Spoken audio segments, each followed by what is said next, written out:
Shani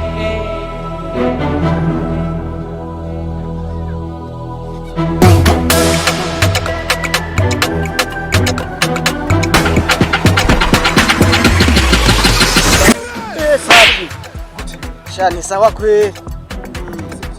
Shagenda shimira Imana rasta. Imana urayishimira. Zamani. None wewe biri gute nawe hiyo kugata. Ni safi sana kabisa. Ndabyema none. Shama ngenda fise iporo ngaha.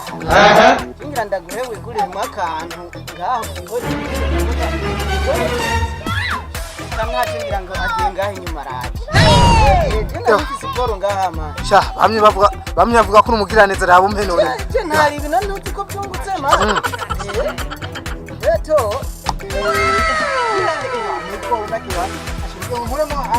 Wewe kuramo icyatandatu. None rastamani uciyatamira. None uciyajya yose ko ari byo mvuga. Mama we, ereka hariho abantu b'ibirofanani kumbe none uciye uyajya.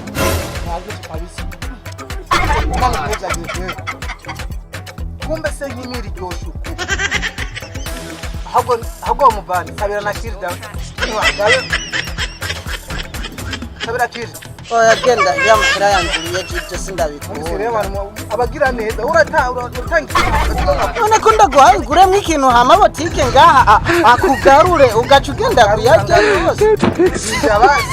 Niyashika munda barakugarura. None munda bongarura ugure mw'ikintu ucuyatamira. Wambye munda yaje nanjye nacenda yaje. Araryoshe inoti ya 5 iraryoshe. Senge mira none ni hehe wabonye abantu baca bajya mahera. Wambye ngo kandagoze inoti ngo ndafise 5 ngo torwa ngo yaje.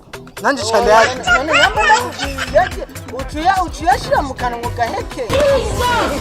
Nyamba livyo. Ngiye kwihanitsa abantu ntihazogire n'abantu bongera gucora.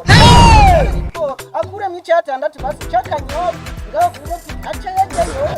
None biko wabaje gute kandi ari wowe wagize neza n'Imana zo guheza. Nambari abantu bakisamahira. Oh my God.